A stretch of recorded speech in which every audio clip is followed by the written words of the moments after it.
Hi everyone, thanks so much for listening to another episode of Dogman Encounters Radio. I'm Vic Cundiff and I'll be your host for the show.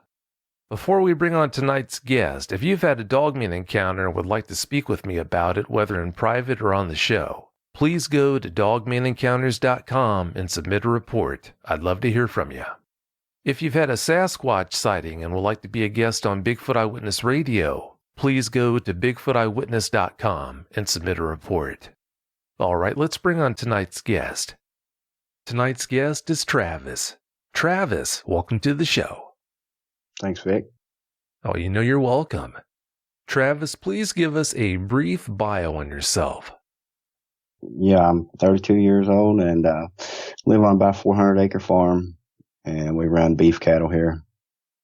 And we've been having some weird things go on around here. A lot of things happened when I was younger. But we'll go right into it. Things started happening when I was younger, probably around 10 years old, and we lived on another farm, not the one where we live now, and it was a small farm, and we started having trouble at night. Things happening around the barn. The barn's probably 250, 300 yards away from the house, and all we had was horses then, but we would keep a beef cow every now and then, and at night I'd go up there and crank around with the horses and feed them this and that. And we had a large dog kennel off to the back of the barn, and the fence came off of the dog kennel, the actual corral for the barn. And we got up there one night and the barbed wire in the back corner was just ripped.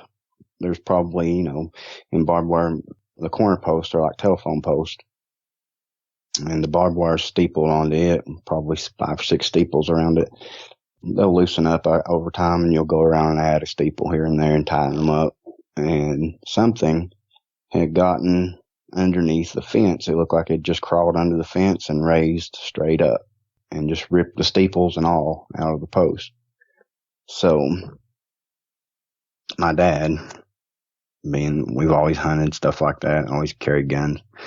My dad gave me a shotgun at that time, a little 410 shotgun, and figures, it's probably a bear or something like that. And he knew I didn't care when I was little. There was lights and stuff, so I wasn't afraid to go to the barn. And he'd always tell me, if you see a bear, you've just got a little 410 shotgun, you don't want to shoot that thing at a distance. He's like, don't shoot it at all if you don't have to. He's like, just back off of it and come back to the house.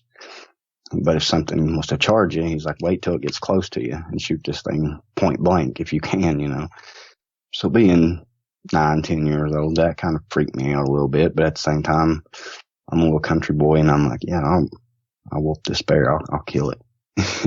So my dad, he goes and hangs some trash up thinking it's a bear.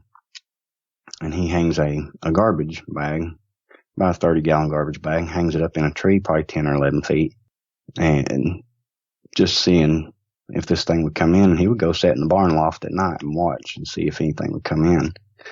But he'd do that for 2 or 3 nights in a row and never see a thing. And the night that he decides he's not going to go, or a night we went to church or something, we'd come back and everything would be tore up.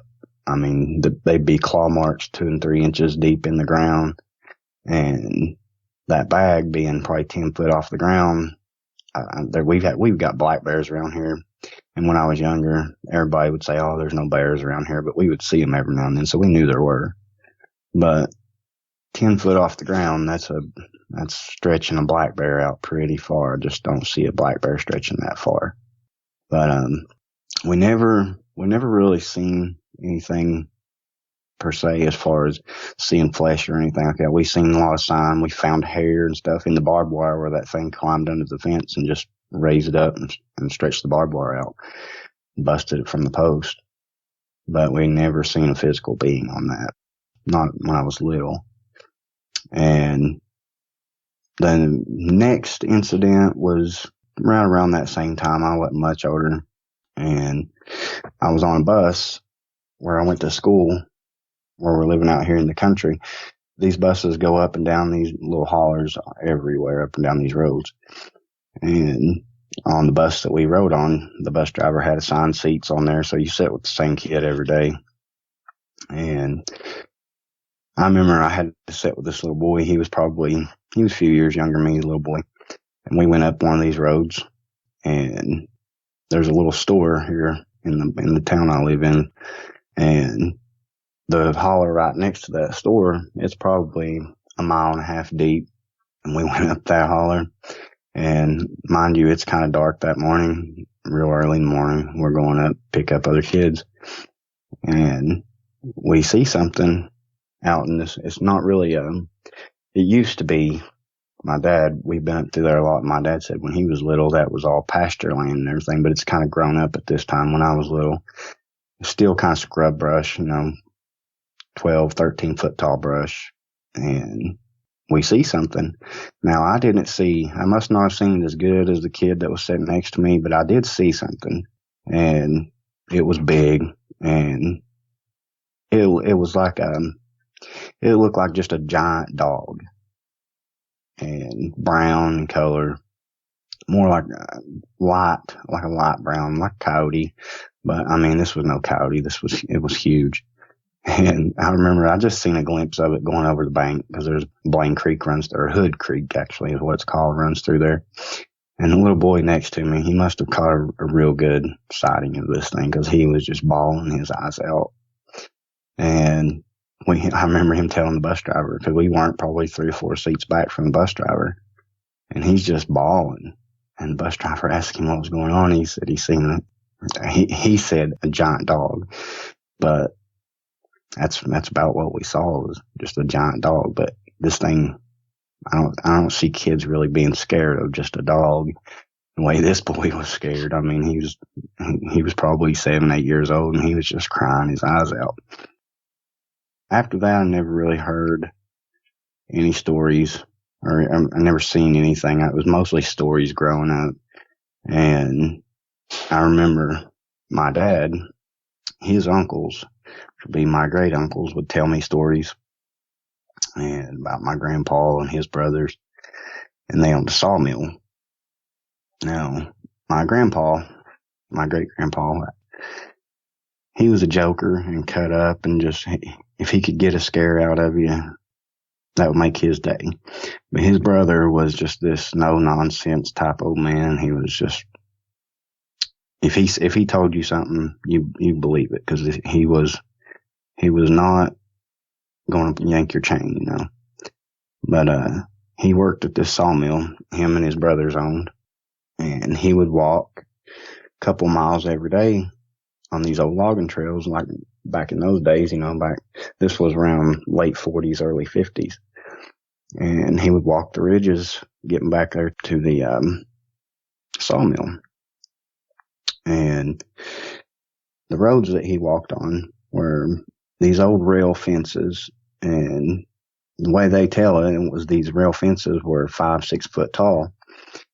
And as he was walking in the dark, he's just got a lantern, so he could see by him. And he keeps hearing something walking behind him and off to the side of him on the other side of the fence. And you would come to back where he was walking on these ridges. There were several properties that would join there. You'd come to one point on the ridge, and there might be 3 properties joining right there, where that fence would take off 3 different directions.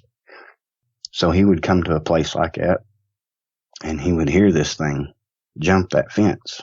And he said it would just be one big bound, never hear it touch the fence or nothing, and hear it land. And it was staying on the other side of the fence at this point. And he would stop, hold his lantern up, but he would never see anything. And he knew at the end of this fence where he's going to cross over at, there's a gate there, a gap where he could take it down and cross over. Anyways, he gets walking down this fence, and this thing following him. And he comes to this point where he's not at the gate yet, but this gate, the fence, it kind of zigzags back and forth, and there's a big corner in it. And this thing comes across the fence onto his side.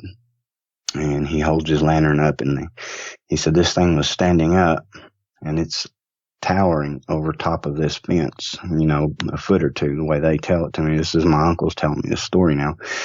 And I guess he packed an old gun with him, but he would draw on it and it would stay. It never got close to him. He'd pull that gun up and aim at it. And he walked out to where the gap was, where he could cross down over into the hollow where the sawmill was. And when he got there, it wouldn't follow him. He'd go on to work.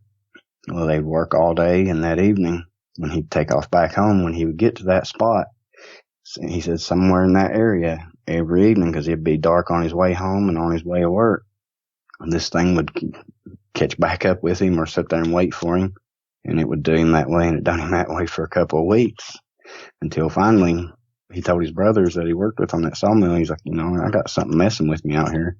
Had him kind of tore up, freaked out. So they decided, they all coon hunted and everything. They decided they were going to go out and check this thing out. And they did. And they thought he was crazy. Nothing ever happened. And they never seen nothing. And finally he told them, he was like, I'm not coming into work. And he quit that sawmill until they got done. This was, back in those days, you'd go to somebody's property and set your sawmill up, cut their lumber and everything and haul it out. And then when you got done, you go to somebody else's property. Well, I guess he stayed off of that job until they moved the sawmill. But that would be my great uncle. So this would have been his sister. And they called her name was Elsie. And she lived in the next holler over. And it's probably, from where this happened with him, it's probably, the way the crow flies, probably 3 miles to where she lived. And she told this one time to my grandpa and never mentioned it again until her deathbed. And when she was dying, she told them, she was like, I know I told you all this story, but I want you to know, she said, I know my time's up. She said, and I want you to know how much I believe this. She said, and how much I know, I want you all to believe what I saw. And that was the day before she died. She wanted them to know. She told them that story again so they would believe her, which my grandpa said he never doubted her from the time she told him. But other people in the family, you got those people always going to look down their nose and say, oh, you're scaring yourself, you're imagining things. But this is around the same time period, they might have a radio. This is before they had TVs and stuff out in this area, and not a lot of people had them. So she had a little radio, and she would sit and read every night and listen to that radio by the light of a lantern. And the old house that she lived in is still standing right now. And the way the house was set up, in the living room, there's right in the center of 2 windows, there's a big fireplace there. And then there's a window on each side of that fireplace. And to get to the kitchen, you had to go out on the front porch and go around to the other side and come into a little entry to the kitchen. It was separate from the rest of the house, I guess, keep it cooler in the summer or something. I don't know why they built houses like that back in those days, but she had been sitting there reading one evening, the first time she'd seen this thing. And the barn is probably 30 yards off of the house. The old barn's gone now, but you can see the cornerstone and stuff like that was there. And she'd got out and heard something, big commotion in the barn. So she grabs her lantern, takes off. She's got an old over-under 410-22. And she carried around, my grandpa said. And she goes out to the barn. And when she opens the front doors, something tore the back door off the hinges, just ran through it. And she saw it. She got a good look at it. But the horses were in the stalls, cows in the stalls, she had a milk cow in the stall, I think, and a couple of horses. And she said these horses, this was an old barn it was an old huge log barn. And these horses were gnawing on the stalls, on the side of the stalls, like they were so scared they were just sitting there gnawing on the wood. And she goes out back of the barn. It runs out the back of the barn and through a big brush thicket. She goes out there to check to see what this thing was. And the way she told it was when she got out there, the stench of this thing was like a fog. It was almost like a moisture left in the air, to where when she went back in the house, she stunk of this thing. It stunk so bad. And the briar thicket behind the barn, these big sawbriar patches, like they're almost like a vine, and they got a really big thorn on them, to where there's no man going to run through one, and I don't see any black bears going to run through one. If they did, it's going to tear a bear up. These are some big briars. And my grandpa and his brothers, the next day, they worked in that area, and they'd stop and check on their aunt every morning or every evening. When they stopped by, she showed them what had happened and had them help her get the back door on the barn fixed back up. She took them out back of the barn and showed them where this thing had tore through that thicket. And my grandpa says he can remember the footprints, and he'd heard all kinds of stories about Bigfoot and this and that. And my grandpa he'd never said, if he ever seen Bigfoot, he'd never told me about it. But to me, before he passed away, I got the impression that he believed it just because of family members and stuff saying it. But he told me, he's like, this wasn't Bigfoot. He said, this was something else. So because Aunt Elsie had told him, she said, this thing, she said, it looked like a giant dog. So they're thinking, a dog running on all fours, and they're like, how could a dog tear your barn door off? And she's like, it ran through it. She said it pushed it. It just ran through the barn door and just pushed it with its arms, pushed the door off the hinge. And they're like, a dog, how did it push it with its arms? She said, no, this dog was standing up. So that kind of threw my grandpa off. He's like, maybe she saw Bigfoot. But she swore up and down that happened. And now that was just the first account that she had saw this thing. And the next time that she had saw it, she had, I guess, it would be my grandpa's cousins, maybe, her nieces and nephews, and they were younger girls. And she had them, they'd stayed all night with her, and they're all sitting in front of that big fireplace. And the way this house sits, I've been there in the last year. The old house sits on huge rocks. You can look all the way underneath the house from one end to the other, and sits probably about 4 foot off the ground. So these windows are probably somewhere, I know I can't look in them. I'm 6 foot tall, and I can't look into the windows from the outside. So they're probably at the bottom of the windows, anywhere between 6.5, 7 foot tall at the very bottom of the windows. And they're sitting there in front of that fireplace with their little lantern lit and talking about whatever women talked about back in those days. And one of the girls turns around to Elsie, and she's like, what is that? She starts screaming. And Elsie said that when she looked over, this thing had its face pressed up against the screen. And so every one of them panicked. They're running, and she ran. This old woman, she was hardcore. This old woman killed a black bear with a sickle. They were picking blackberries, and this old black bear put her up a tree. Her and her only kid had a little boy, and it put her up a tree, and she killed this old black bear. Just kept hacking it in the face until it just bled out, I guess. So this old woman's pretty hardcore.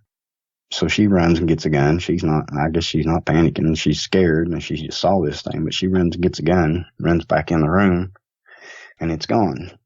So the next day, like my grandpa said, they stopped by there every chance they got. And she showed them, this thing, told them about that thing staring in the window, and they go check, and they can see where something stood in front of that door or in front of that window, but they didn't get any real good footprints or anything like that. They could see where something had been standing there and left impressions in the ground. Well, it wasn't long after that, and she was there by herself. And again, the same thing happened again. She's sitting in front of that old fireplace, and something come up and stuck its head in that window again, just pressed its face right up against that screen window. And same thing again. I mean, this old woman lived by herself at this time. Her son that I was talking about, he's the same age as my grandpa and them, so he was out working on his own at that time. So she's still here by herself. And that was that's the only thing. It came up to the window those 2 times, and that's all she saw of it. But on her deathbed, she made sure she told my grandpa and my granny she's still alive, and she was there when Elsie was dying, and she told them.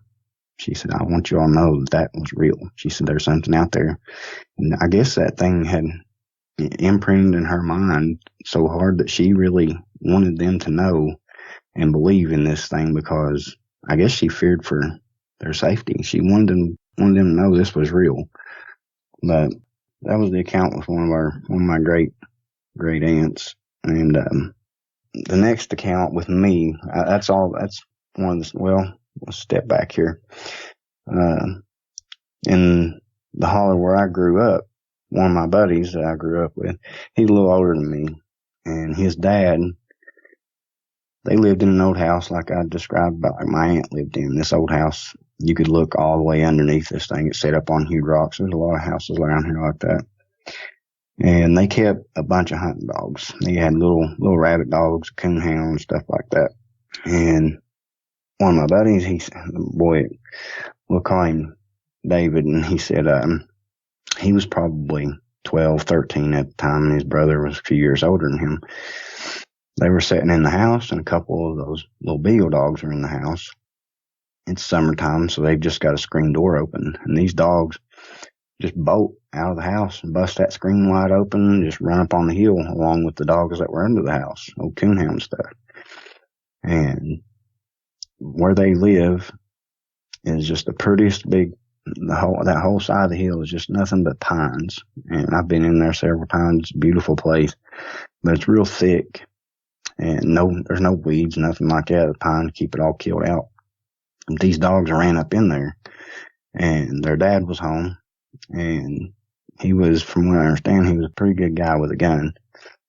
And he grabs a rifle, a 35 Marlin, and steps out on the porch as these dogs are running back off of the hill and just go under the house. Well, about 30 yards behind these dogs, as they're running off the hill, something's running with them. And they run underneath the house, and this thing just runs right underneath with them. And they hear the awfulest commotion. This thing's just tearing up Jack underneath the house, hurting these dogs. They can hear them squalling and cutting off a shine. So his dad jumps off the porch with that rifle and looks back underneath the house with a light, and he just opens fire. He shoots, I think he said 3 times at this thing. And he said he knew he hit it. But as he's shooting that last shot, the third shot, this thing comes out from under the house and just flattens him, runs slap over top of him. And it didn't let up. It just right back up in the woods.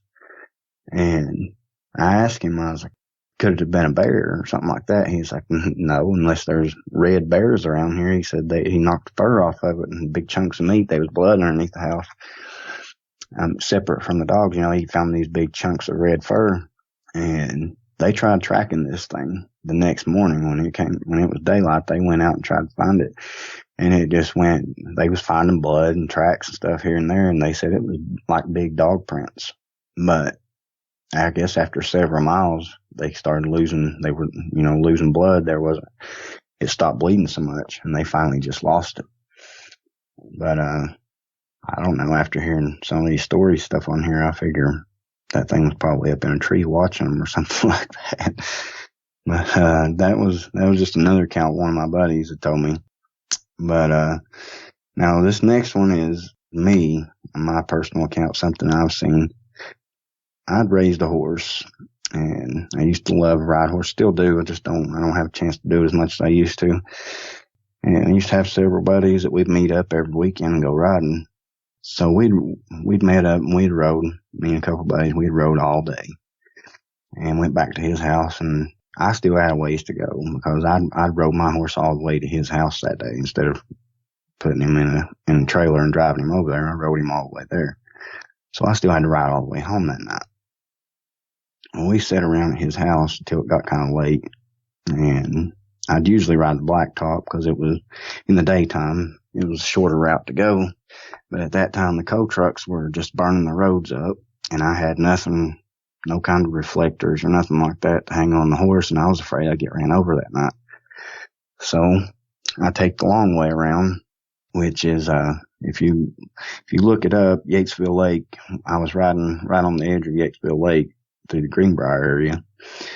And when they let the lakes out in the fall and the winter, there's in the backwater, there's a place where people ride four-wheelers a lot. So there's a lot of four-wheeler trails in there and everything. So I've been in there a lot and know all these trails.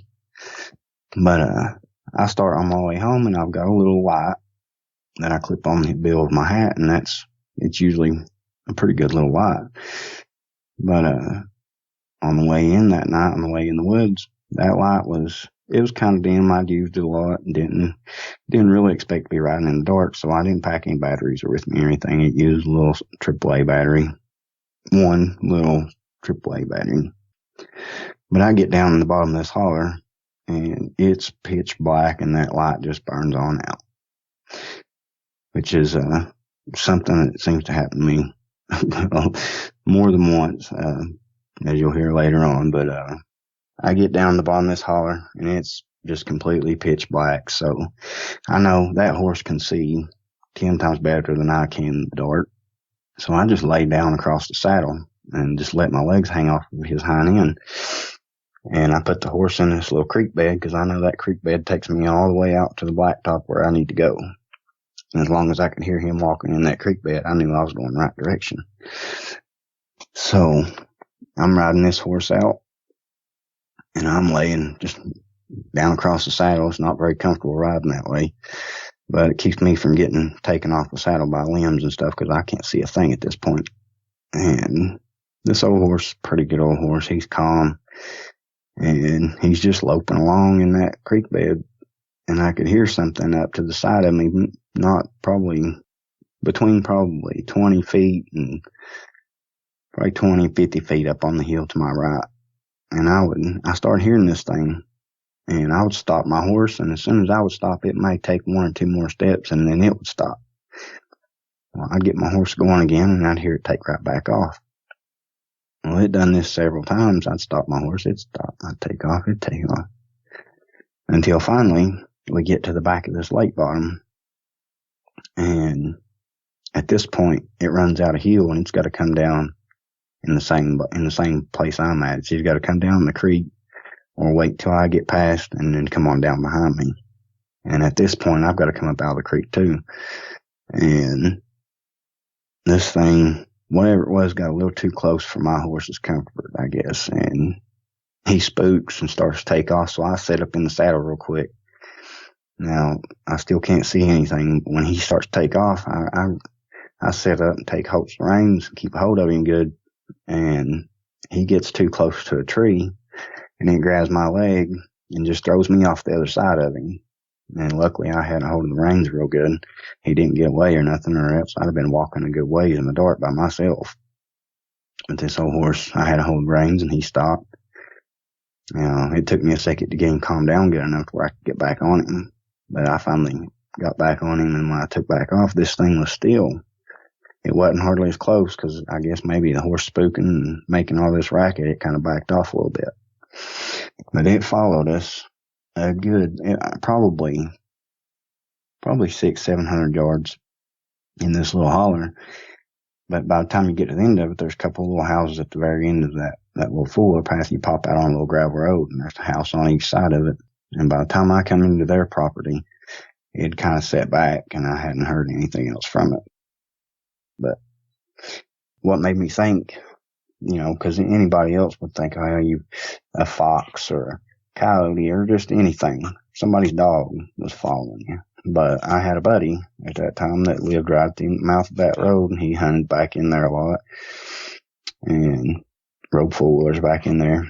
And he had a picture, and a couple of our buddies thought he was crazy, because I went to see him one day, and he's like, check this out. And he was right back there where I was at with that horse. And he's like, check this picture out.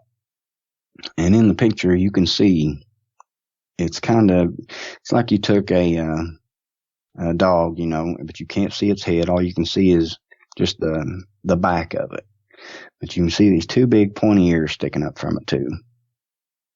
And he's like, I was like, you got any more pictures of it? He's like, no, I got the heck out of there. He said, the only reason I got that picture, he said, I was standing there trying to get service. He said, and I seen this thing, so I snapped the picture. He said, and I hightailed it out of there. But I was like, well, what was it? He's like, I swear, he said, please don't think I'm crazy. He said, it was a werewolf. He said, this thing was huge. He said, when I first seen it, it was down like that. I snapped that picture. He said, and then when this thing stood up, I got out of there.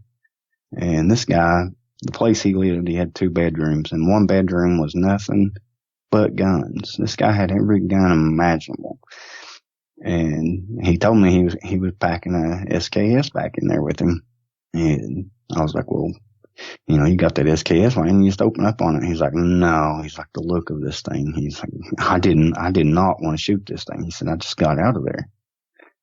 So that's what made me think, you know, the night I was back there on that horse, I thought, well, maybe that's what was following me in there. That's what spooked that horse, because I've rode that horse several times at night. I rode him through parades. There wasn't nothing spooked that horse. And I rode him several times at night where in the snow, where I've seen fox trail us probably 30 feet off of this horse, and it never bother him. I've had dogs running underneath this horse and riding by people's houses. You know, dogs run up underneath your horses, and then, you know, it's not something they see every day. And this horse he was a good old horse. Nothing really spooked him. So I thought, you know, maybe it was something out of the ordinary that night. But then the next time that I seen something, I was with my mother. I lived in town at this time, and I had my truck in the shop. So I think I was coming out to get my dad's other vehicle. I was going to borrow it for work. And my mom come pick me up and was taking me out there. Well, on the way out, 32 there, a guy that we'd went to church with, his driveway is just probably, or from his house, his driveway is probably 100 yards off the road to his house. And the way it's set up it goes right at an angle with the road. So it's kind of like a V, the way the pasture is in between the main road and his driveway.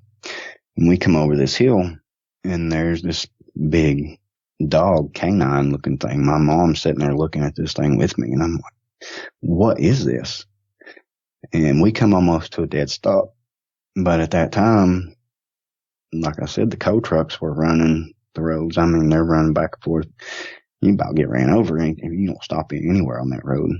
So we're stopped almost at a dead stop looking at this thing, and a coal truck comes. So it pushes us on around the corner. But we got a good look at this thing. But I remember as we was going around the curve from this thing, the guy in the coal truck behind us stops, and he was looking at this thing too. But I remember we stopped almost to a dead stop looking at this thing, and it looked like completely like you had crossed a hyena with a wolf. Except this thing's probably, I'm saying from chest to its hind legs, not counting its tail or its head, it was probably 5 foot long. And at its shoulders, it was probably 4 foot off the ground. Now, when I say a cross between a hyena and a wolf, a hyena's shoulders, you know, they're kind of tall in the front shoulders. Well, up to that point on its shoulders, it looked just like a wolf with this big fuzzy long hair.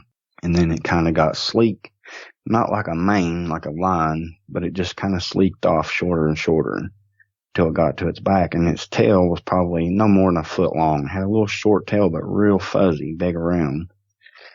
And this thing, I remember I was talking about this just a couple of days ago to my dad, and I was asking my mom if she remembered seeing this thing. And I asked Mom if she remembered seeing it and what it looked like. Because I didn't want to tell my dad. I wanted to see what she said before I told Dad anything about what it looked like. I remember telling him a long time ago. I don't think my dad really paid a lot of attention to that. And so Mom is explaining what this thing looks like, and she says the same thing I do. You know, this thing looked like a great big wolf, but its front shoulders were way like jacked up, like its front legs were way longer than its back legs. And the coloring on this thing was similar to a coyote. I don't know if there's many hunters out there know what I'm talking about there.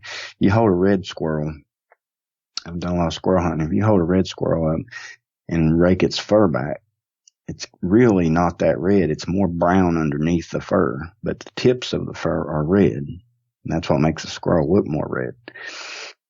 that's the way this thing was. It looked more like a grayish brown underneath, but the tips of its fur looked red. The very tips, and its tail was really, as bushy as its tail was, that's where the color was really defined, because you could see down in its tail. And it was that beige tan color out to a red on the tips. This thing, you could see the color of its eyes. It probably wasn't 20 yards off of the road. The eye color on this thing was just, I've got a red-nosed pit bull, and that's the closest eye color that I could come up with. And this thing, his eyes are, I want to call them amber, but they're more orangish almost. And that's the way this thing's eyes were, except they were bigger, because you could really see the eye color from their main road. And, we just drove by it and saw it then. And at that time, I'd never heard of Dogman, anything like that. I've heard werewolf. I heard that term, and heard the stories of my aunt and stuff like that. So when we seen this, I told Mom, I said, wouldn't it be something if that's what we saw, And we never gave it another thought, because how often do you see something like that? We never seen nothing like that again. Nothing in the broad daylight, not me and Mom. But anyways, yeah, that was another time that we'd saw something. And the next time that we seen anything, we didn't really see an animal per se, but me and my mother just about a week ago, right after me and Vic talked there, this thing, we was going to go out and check the feeder calves and open one of the gates to let the big cows come through on another section of the pasture. And it was right before dark. We took off down there, and on the way back, it's just dark enough to have to use a flashlight down in the creek bed, because we can't cross the creek. But it was really cold that day. It had been cold for several days, and the creek had been frozen over in certain spots. And we could walk across the ice on the creek. I'm not a little guy. I'm about 180 pounds, 6 foot tall, and I can walk across that ice. Well, me and Mom walked across it at the same time, and the ice didn't break.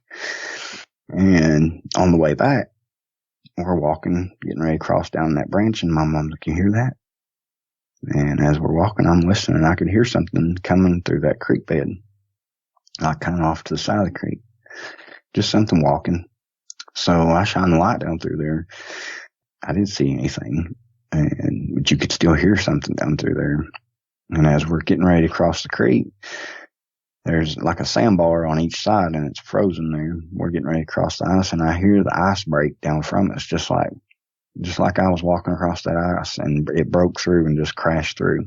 But the creek's only probably a foot deep there. You just, whatever it was, it probably just broke through and was still standing there. And whenever it broke through, I shined the light down through there. I didn't see anything. So it was on down, must have been on down further. But I was thinking, it's dark enough that I can't see very good down in this creek bed. I'll check it out in the morning. So the next morning I walked down there, and I could see where the ice had been broke. And on each side in the sandbars, you can see these big dog prints. Now, when I say dog prints, I've got a 90-pound pit bull, and he's got especially in the sand, because when a dog walks through sand, it splays their toes out, so it'll make their print look bigger. And this dog, I've had him down the creek. He loves playing in the water in summer and stuff like that. He leaves a pretty good sized track in the sand. But this thing was bigger. It was definitely bigger than his print. And there's coyotes around here. We hear coyotes every other night, if not every night, some night. And I've seen prints. Right now, we got 4 cattle laying out there dead right now up a holler. We've got a little excavator that we usually try to keep them buried, but it's down right now. And so really all it's doing is drawing in more predators right now. And I got down there checking those sites out. And there are some pretty big canine tracks around that. You see those coyote tracks all around it. I mean, the ground is just tore up from coyote tracks. But every so often you'll see around these carcasses, you'll see a big, big canine print. I'm talking the pad. You got on a dog's print, you got 4 toe pads, and then you got the main sole pad. This main soap pad it's as wide as the palm of my hand, at least 5 inches wide, about 4.5, 5 inches wide, that soap print by itself. Now, that 90-pound pit bull of mine, his little pad on the back of his foot, it's 2.5 inches. So in order for something to have a 4-inch heel pad on this thing, it's got to be something pretty big. And I don't know, that really creeps me out. I haven't seen, like I said, I haven't seen nothing here yet. I've seen shadows. I've seen things that just move so quick that just makes you think, you saw something, but you can't make it out good enough because whatever it is fast. And I've seen some pretty big, I don't know, I'm out ginseng hunting, checking fences, just moving cattle. You see things all the time moving off in your peripheral vision, but you can never make it out that good. That after finding those prints down by the creek there, it was Saturday, I believe it was Saturday night. And every night for probably the last week and a half, something like that, this dog, my pit bull, he'll wake us up every night between 2:30 and 3 o'clock. And this thing, whatever it is, it must not have been getting close enough to the house for my dog to really know what it was. I guess he could sense it was out there because he'd wake us up barking and growling, and he'd walk around through the kitchen. He'd always want to watch the back sliding doors in the kitchen window. But Saturday night, he woke everybody up, and I walked in the kitchen, and every once in a while he'll lay on the end of the couch and he'll look through the kitchen.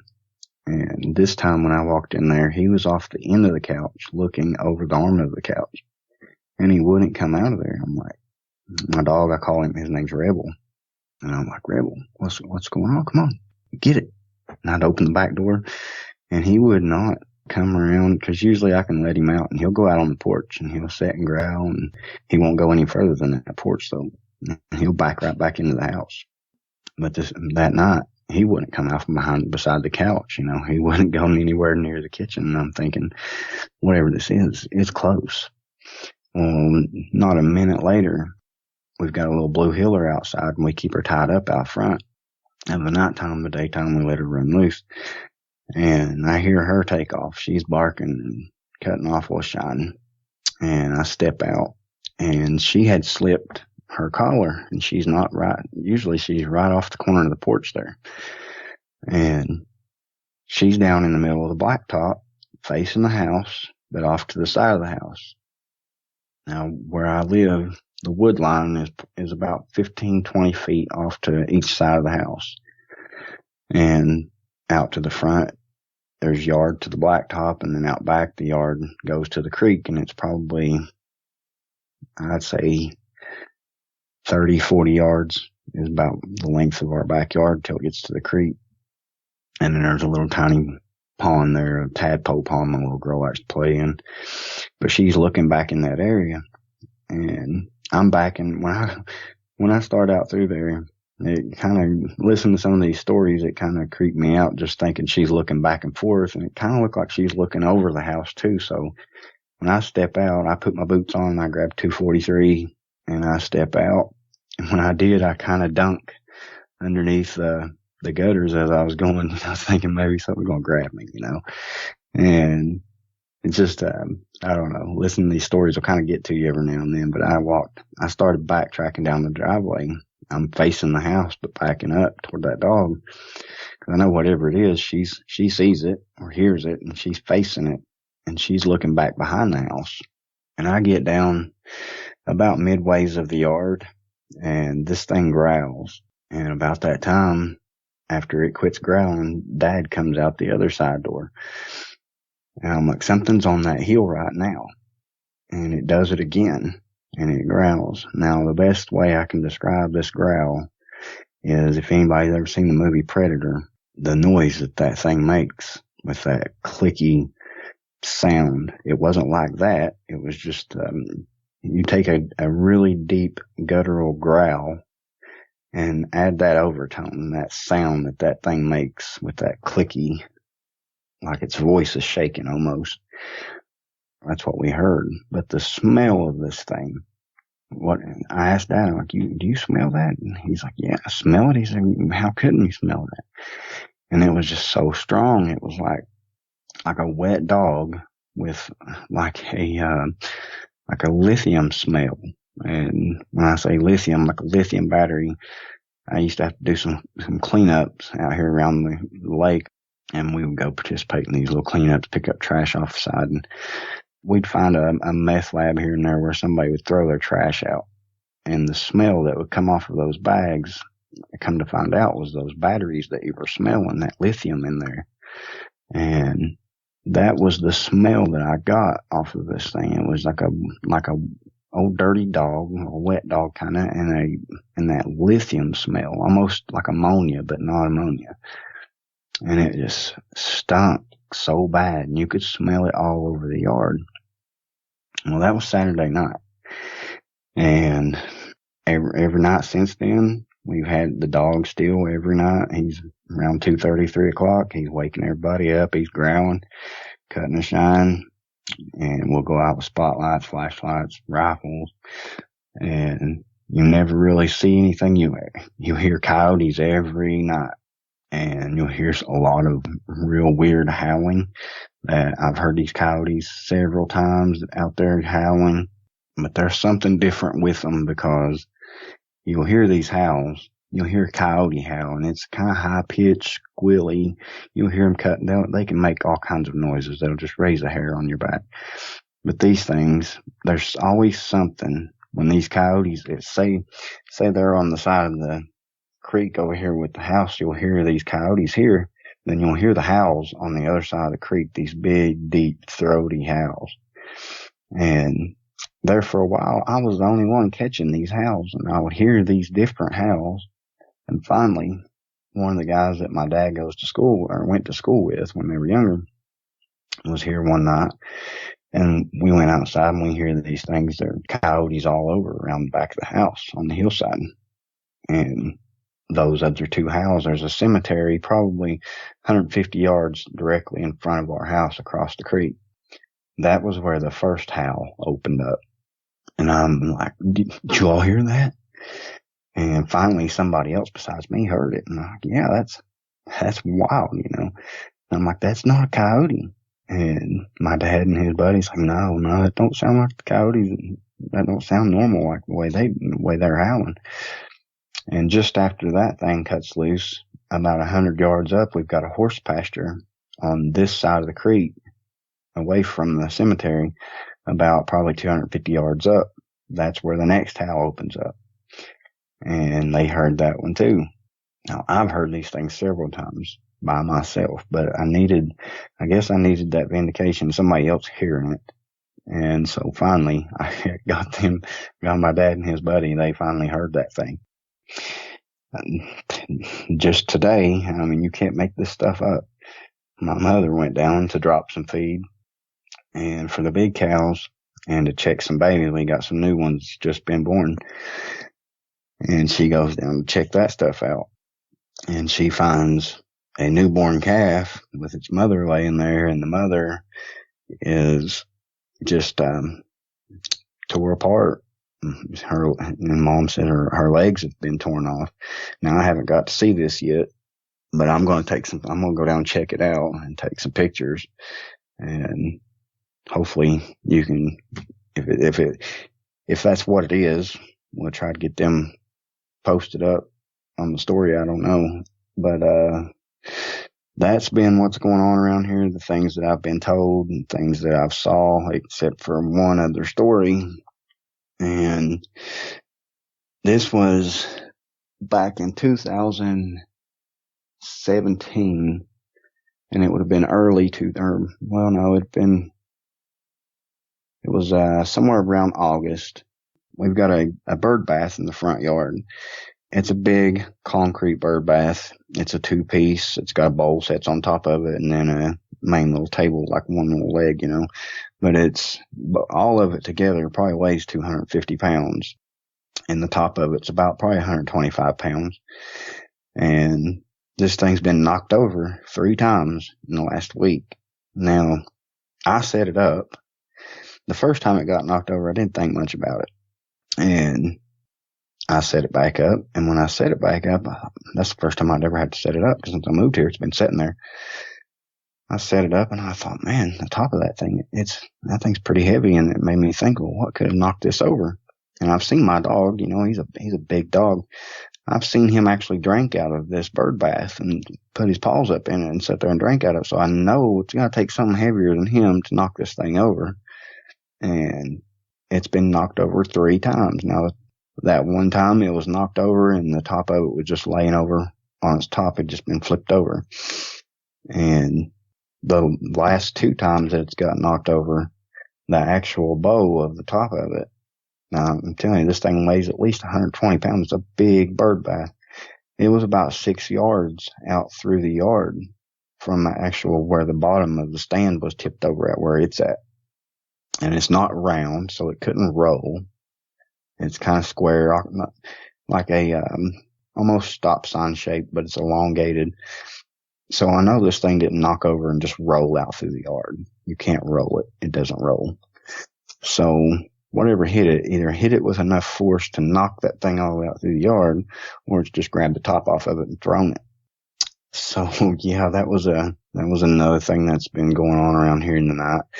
Now, we've got some cameras up, but there's one camera's on the front porch and the other one's on the driveway. So I don't get to see that at night.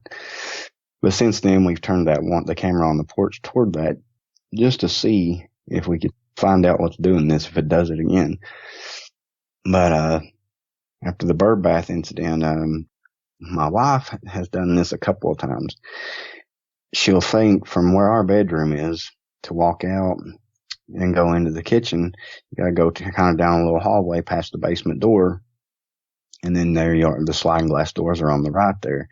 So when you walk out of our door, you kind of leave out of the bedroom door, you kind of leave vision of whoever's in the bedroom as you're going into the kitchen. And there's been several times that I've went into the kitchen and she'll come in the kitchen and open the back door and holler at me. And I'll be in the bathroom or down the hallway. And when I step out, like, what? I just saw you walk through the backyard or run across the backyard. And I'm like, no, I never went outside. She's like, no, when you walked out of our bedroom, I could have swore I seen you ran across the backyard. And I wear, especially this time of year, it's cold out. I've got a set of black Carhartts, bibbed overalls, and a black Carhartt jacket. So I'm thinking, that's the first thing I asked her. I was like, well, something black? She's like, no. She's like, I thought you had your brown Carhartts, because I've got an older pair of brown Carhartts that I don't wear. They're thinner. I'll wear them in the summertime if I'm having to work on tractors or something like that. She's like, no, I thought you had your brown Carhartts running through the yard. And I'm like, no, I never went outside. Now, she's done this several times. And like I said, I've seen things like out of the corner of my eyes. I never get a real good view of things. It's always something in your peripherals. And so that's kind of got my wife on edge a little bit. She's been watching. And in the evenings, we'll sit and we'll fix supper and we'll sit in the kitchen and we'll watch that back sliding glass door. And it never fails. You're always, at least, if not every day, every other day, you see something out of your peripheral, and it looks like something just goes through the yard or through the corner of the yard, or we've got a little goat building up on the bank back here behind the house. And whatever it is, it's just so fast that you just can't see it. All you see is just like a blur in your peripheral, something crossing the yard or something crossing in front of that goat house or something running past the door. And we've only got the 2 dogs. That's the only 2 animals that run free on the whole farm. And one stays in the house. The other one, she runs free in the daytime, but she's a little tiny thing. She probably doesn't weigh 35 pounds, a little blue heeler. So I know that's not what she saw running away from the house that day that she thought was me. But that's what's going on around the house here. I have one other story. I went ginseng hunting. This has been back in 2017. It would have been somewhere around the end of the year, around fall. I know around ginseng season or in ginseng, when ginseng first started. But if you look it up in Kentucky here, Yatesville Lake, you look, Route 32 runs parallel with Yatesville Lake. And I live on the west side of Yatesville Lake now. But at this time, before we sold our other place, I lived on the east side of Yatesville Lake. And that's probably about from where I live now, it's about 13, somewhere around about 13 miles from where I live now to where I lived then. And 32 also parallels US 23. Now, in between 32 and 23, there's a lot of woodland right in there, just old growth. Some of it's been timbered, some of it hasn't. There's a lot of big timber in there and a lot of good ginseng hunting. And I've ginseng hunted there since I've been little, on and off. You know, me and some of my buddies would go there after school when we were in school.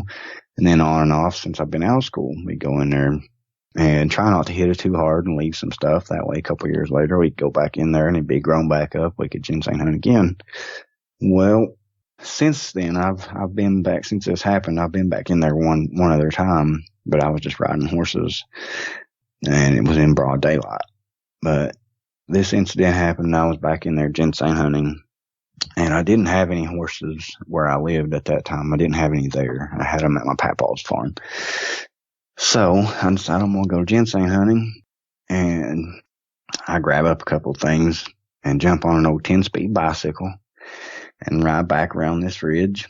And it's all four-wheeler paths and stuff all around these ridges, so it's a lot easier to cover ground on a old bicycle.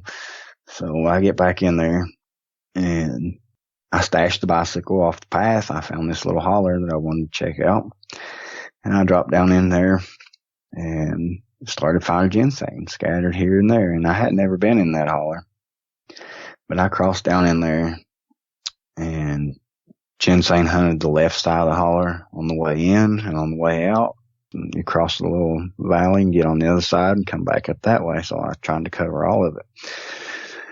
But I get down in there. I'm probably, I don't know, 3/4 of a mile down this holler, and it starts getting, it's not dark yet, but down in this holler, it's getting dark. And you can look back on the ridges, still see daylight. So I know I need to turn around and start working my way back out so I'm not completely in the dark by the time I get home. And I start working my way back up out of there on the other side of that holler. And I start finding more ginseng. So it's slowing me down, and it's big ginseng. So I'm excited, and I'm not really paying too much attention to the time because I've got a light on my hat bill. And as you heard me mention earlier in one of the other stories, I had kind of that same luck with these lights that clip on your hat bill and a single battery. And I just negligent to carry more batteries with me. So I got back in there, and on my way out, I'm still digging ginseng. It starts getting a little more dark down this holler. Still look up out at the ridges, and I still, I've got a little bit of time. And before I know it, I've lost track of time. I'm still sitting there digging ginseng, and it's dark down this holler. I mean, real dark. And I flip my light on. Like I said, I'm way down in this holler. I flip my light on. It's only about half glowing. So I know it's going to go dead here in just probably 5 minutes. And I start up out of this holler and still digging ginseng. The dark has never bothered me. I knew where I was. I knew when I hit the top of the ridge, I hit that four-wheeler path and hang a left and pretty much a straight shot home. And I'm still coming up out of that holler, and that light goes dead. And I'm like, at this point, I have no light, so I'm going to have to go. So I've got an old Zippo I always carry around with me, and on the way up out of that holler, I'm flicking this Zippo every now and then, just enough, not even enough to light it, just enough to make spark to where I can shine out in front of myself and see when I'm tripping over stuff. That's pretty much about the only time I flick this thing, when I get tangled up in something. And just so happened, I happened to flick this thing, and there's a perfect 3-prong, real pretty plant right in front of me, and I'm like, I ain't passing it up. So I squat down, and I light the Zippo, just enough light to where I can see to dig this ginseng. And while I'm digging it, just about the time I'm about to snap the root in my hand and break it out of the dirt, I hear something crunch behind me. And it sounded like you just took a stick, not like something crunching in the leaves, like you just took a stick or a pencil and just broke it, just snap. So I turn around and I see it.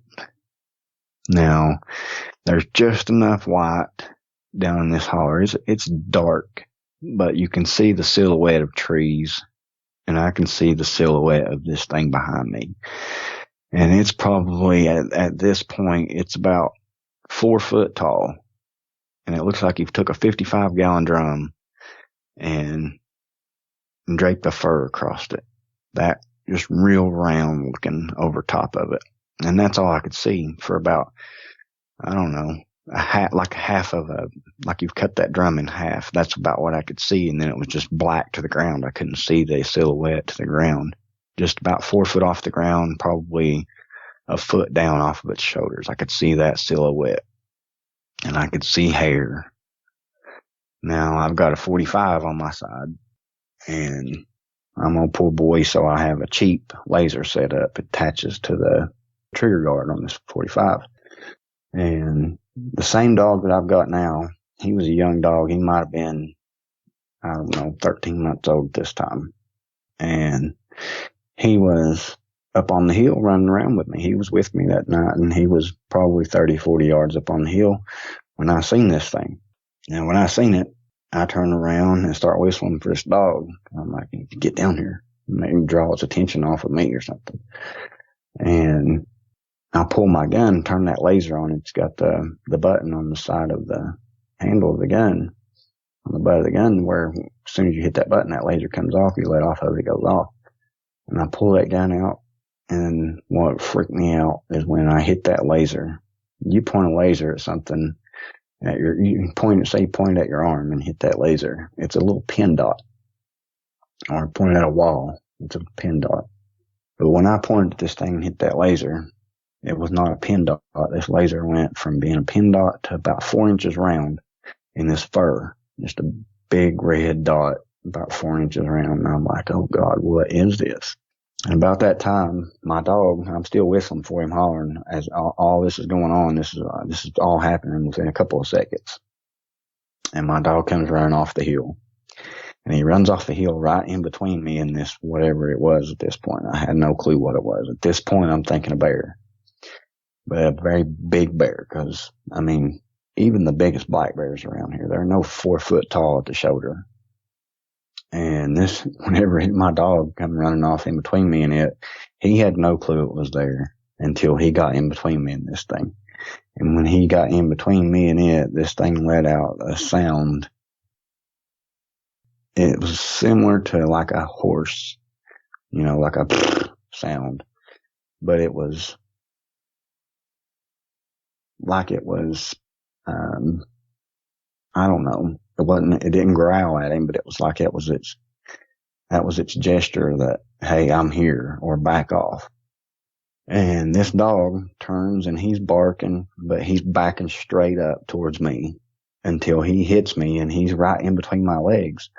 And he's just about from his shoulders out, sticking out between my legs in front of me. And he's barking, and I'm backing up this whole time with the laser pointed at this thing.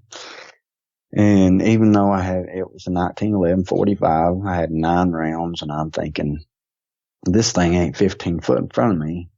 If I pull the trigger on this thing, I don't know where I'm aiming at. I can't tell. I can't see good enough to tell if I'm hitting it in the head or if I'm going to get a center mass shot, hit it in the heart, whatever. I can't tell. And thinking at this point it's a black bear, I didn't want to do that, especially in the pitch black. I couldn't see anything. And so I'm backing up, and this thing's staying in between 15 and 30 feet. Every now and then it would give like a bluff charge. It would charge about 10 foot real quick, and then it would just stop. It never got no closer than that, though, and about 15, 20 feet from me. And the whole time when this thing would make that bluff charge, my dog, like I said, he's in between my legs. He wouldn't run off away from me. He would back up a little bit, and he would be snapping at this thing when it would give that bluff charge. And he bit me 2 or 3 times, like a pinch inside my legs, from like my knees to my groin area. He's giving a good pinch every time he does, every time this thing bluff charges me. And he's not biting me on purpose. I think he's being so aggressive the way he's snapping. He's just nipping me here and there. And every time he would nip me, it would back me up even that much quicker because it was just a stun. It would kind of snap me out. I don't know. I had so much adrenaline pumping through me. I was almost numb at this point. But when he would pinch me, it would almost like bring me back down a little bit, just enough to be thinking, oh God, it'd make me move that much quicker, which I was not running. I was just backing up steady, but I felt like I would be slowing down as I was backing up that hill. And like I say, this thing, it does me this way for about 400 or 500 yards coming up out of this holler until I hit the ridgeline. The whole way it would do this, give that little bluff charge and back up. Now, it never made another noise other than that. It never, like that one, as far as the leaves and stuff, it never made another noise. Like it was a ghost. It never crunched leaves. And I'm walking backwards. I'm tripping over stuff. I'm not falling down. I'm keeping real good balance, making sure I'm not falling over anything, but I'm hitting brush, having to zigzag to the left, to the right, making sure I'm not falling down with this thing right there at me. And I finally get within about 100 yards to the ridge, and this thing's not backing off.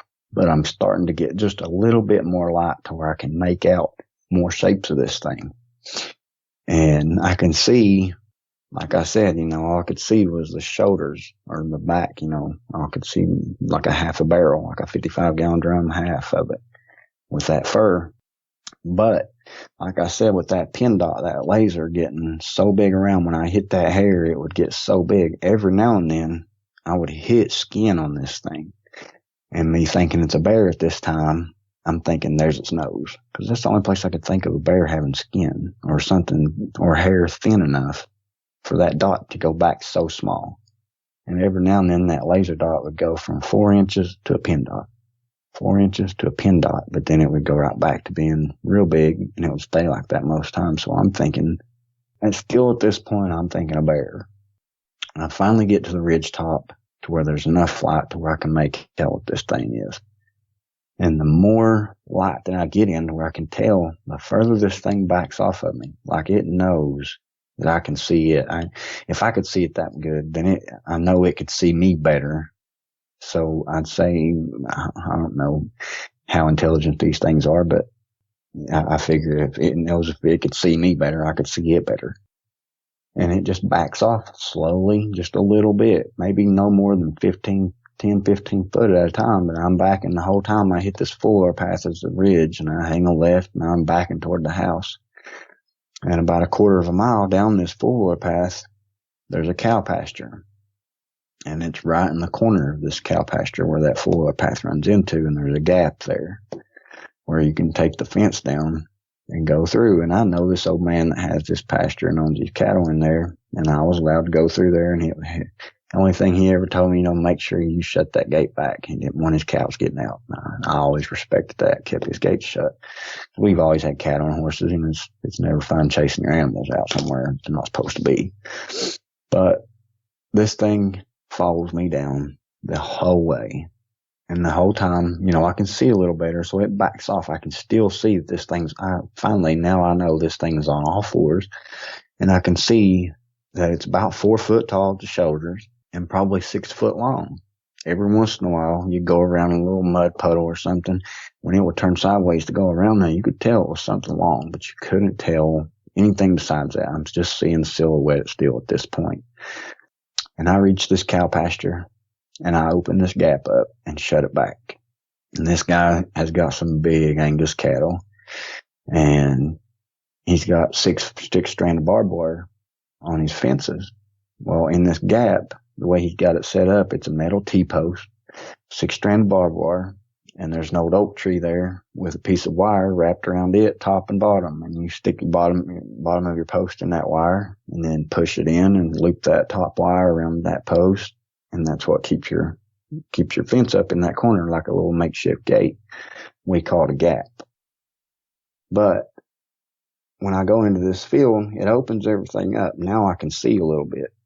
And this is a new pasture field where this guy's got these cattle. He just went through and cut all the brush out, had a dozer in there. So there's brush piles probably every 20, 30 yards away from each other, just piled up everywhere. And all these little zigzagging roads and stuff where they had dozers in there. But where I was at before with this thing following me, you gotta think there's trees hanging over everywhere. It's dark back in there. So when I get in this field, I'm thinking I'm going to see this thing. I'm going to get a good view of it because it opens up. It's still dark outside, but I can see at least 40 yards in front of me. It's just that time of evening to where I could make out detail at 40 yards in front of me. I cross into this field, and as I'm crossing back through this field, I've still got my gun drawn. The whole time I'm taking this gap down and crossing through this fence, I am scared to death thinking, because I just lost sight of it at this point. I'm looking back and I don't see any of it. Just I think where I took my eyes off of it and was worried about getting through this fence, I didn't see it nowhere. But I'm backing through this field, and this whole time my dog is still between my legs. The whole time I'm taking the gap down and crossing, he never left the same spot the whole time, right between my legs. But I get down in this field, backing down through it. At the bottom of the field, bottom of this pasture, there's an old man that lived there that had the cattle. He's got a little cabin. I can see it from the ridge line. And you can just barely see that little night light off in the distance. It's probably, 700-800 yards across from corner to corner to that pasture.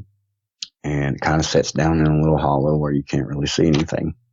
But I could see the house. I knew where I decided at this point, I'm not crossing on over to the end and going down behind my house. I'm going to his house. So I started working my way down through this pasture. And I still haven't seen this thing again. But I'm watching the whole point. I'm watching back and forth because I don't know if it's going to come out to the gap or somewhere down the fence line where, but it shows up. I'm probably, 60, 70 yards down in this holler. Or down in this pasture. It's set up like a holler, little V down in it, but I'm walking that V all the way down. And it comes out right where I took the gap down. Now, I kind of went into detail explaining how that gap was set up for a reason. When this thing walked out, it walks out to that gap and it stands up. And it's looking over that fence, watching me down in this little holler. And when it stood up, the T-post that made the gap up there that's attached to the tree, they're 7-foot T-posts. And they're painted green with a white stripe on the top, usually 4 to 6 inches, a little stripe on the top, and that is a reflective surface they put on there. And I could see this thing. When I'm going down through the field, there's enough light, I can still see that little white dot on the side of that tree. And when it stood up, it was at least a foot and a half taller than this post. Now it's a 7-foot post, so that would make this thing 8 to 8.5, 9 foot tall. It's still dark. I can't make out real good details, but I can see it standing on its hind legs, and I could see it walk to that tree from fence post to fence post on its hind legs. And it didn't walk like I've seen bears on TV. I've seen bears in real life on these trail cams walking, whether they're packing feed where people set stuff out or got their hands full of crap they picked up trying to walk out with it. And they don't walk like this thing walks. They waddle. A bear can't walk. I've seen them in several cases where they can walk a pretty good distance on their back legs, but they look awkward. They waddle. They wobble back and forth. This thing walked on its hind legs like me and you. I mean, it looked comfortable to it. And then the height of this thing. And at this point, I'm thinking, oh my God, that was not a bear. What was it? And I've heard these stories, these people say, oh, I smelt this smell. Just like I talked about earlier, I smelt something outside of our house here. But on this particular incident, I never smelt anything from this thing. I don't know if the wind was blowing in the wrong direction, if I was walking into the wind, but I never smelt it. All it was visual, and I heard it. I could hear this thing breathing. The whole time it's backing me up, I can hear it breathing. That was the only noise that it made besides the one time that it broke that stick. And then it snored that when my dog ran down in between, it snored that. But other than that, all I could hear was it breathing the whole time I'm backing out of the woods. But at this point, when I see this thing stand up at that fence, I'm probably 60, maybe 70 yards at the most away from it. And I can see its outline. I can see it pretty good. And when it stood up, I could see ears on it. I could see like an elongated face. And that's what still, for a long time, I still wanted to tell myself that it was a bear, because, I've heard these other stories and I've seen all this stuff, but I did not want to. It's like you've been taught all your life that there's no such thing as a werewolf or a dogman. That's just stuff to scare little kids, or just a campfire story, it don't exist. And that's what I wanted to tell myself this whole time. I wanted to talk myself into believing that it was a bear. But the more I try to tell myself that, the more in the back of my head, with everything else that I've seen, even that one that I seen right in the broad daylight with my mom that looked like just a gigantor wolf, or wolf hyena, whatever you want to call it, I still wanted to tell myself it was a bear. But at this point, when I seen this thing walk across that tree, I turned and got the heck out of there. I dropped down to the old man's house and I knocked on the door, and I was not telling him. I told him I got tangled up with a bear, and it was dark, and I asked him for a ride home, and he obliged me. He took me home, and I told him about the bear, and he wanted to tell me that he'd seen a bear. When he was younger, he got chased by a bear and this and that. And the whole time I'm thinking, yeah, I wished you'd seen this bear. I wish you'd been there with me to see it. It was not a bear. But I just couldn't bring myself to tell him what I actually saw, just because I thought, man, he would laugh me out of the truck, or he would not give me a ride home, and I'd have to walk because he'd think I'm out here on dope. But I just couldn't bring myself to tell him what I actually saw. But that's been my encounters with this thing. Well, it's a gross understatement to say that you've had your fair share of encounters with them over the years. Wow. Did you ever notice any eye shine from it at any time? Whenever I was shining that laser at this thing, I would hit its eye every now and then, but it was just a blood red. I had a red laser. It was just a blood red eye shine when I would hit its eye. And that would be it, that didn't throw me off any, because I didn't see any eyes. Before I would hit with the laser, I never seen eyes whatsoever. I just seen the outline of this thing. I see. How about the bike? Did you ever go back and get it?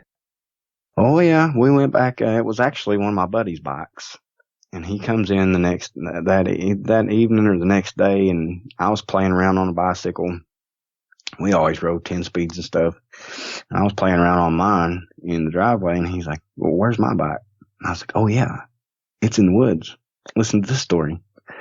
And I tell him about it, and we wound up in the broad daylight going back and getting this bike. But when we went back and got it, nothing weird happened, nothing like that. We never saw anything. But when we went back there to get the bike, it's a four-wheeler path. There's all these mud holes and stuff like that. And you could see my footprints and my dog's footprints where it's dark, and I've backed through these mud holes. You could see my footprints going backwards and my dog's. And my buddy Dylan that was with me, I'm like, check this out. And we're looking for other prints. There was no other prints. There's deer prints, stuff like that here and there. But that thing walked. It was either it could see good enough to walk around these mud holes, because I couldn't, and I'm scared to death walking backwards in the dark. I'm going right through the mud holes, and either it could see good enough to go around the mud holes, or it was smart enough to know better than to leave evidence. I don't know. Maybe I'm giving it too much, giving it too much, thinking it's that smart. I don't know. But yeah, we never seen any footprints from it that day we went and got the bicycle. But you could definitely see where I'd backed out of there. And I told my buddy about it, what went on. He's like, I didn't want to tell him. I told him that I thought it was a black bear at first, and then after I seen it do that, I wasn't so sure. And he's like, "Oh yeah, you got tangled up with a black bear," and he never wanted to give it another thought, like it was anything else but a black bear. But he thought it was a really cool story, this thing backed me out that far. But yeah, I thought that was odd that we never seen one footprint, and the whole time I'm watching this thing come right at me, and I'm backing through all this mud and everything. Never found one little footprint in there. Yeah, it is strange that you didn't see any print. For the people who think Dogman encounters are just fairy tales, what would you tell them? For those people who think they're fairy tales, I hope they're the kind of people that don't get out in the woods that much. Because if having that kind of thinking and getting out where these things are, I would think having that kind of outlook on things would get you hurt real quick. Yeah, it sure can. I know it might seem like a curse to have had all those experiences with dogmen, but at least you know they're out there. Oh yeah, I have. Like I said, I have an 11-year-old little girl, and she can handle a weapon. She knows about these. I don't try to scare her to death with them. I'm glad that she has that little bit of fear. She won't go outside when it's dark, but to me, that's a good thing. I don't want her outside where these things are. But if something was to ever come around close, and in the daytime when she's out, she's got a little 22 she carries around, which I know I've told her, if you do see something like this, that's your last option. And my wife tries to stay with her a lot. She likes to go play in the creek, and which we can see her from the front porch here. My wife's always out on the porch. She's playing in the creek or something. But for the most part, we try not to let her get out of our sight.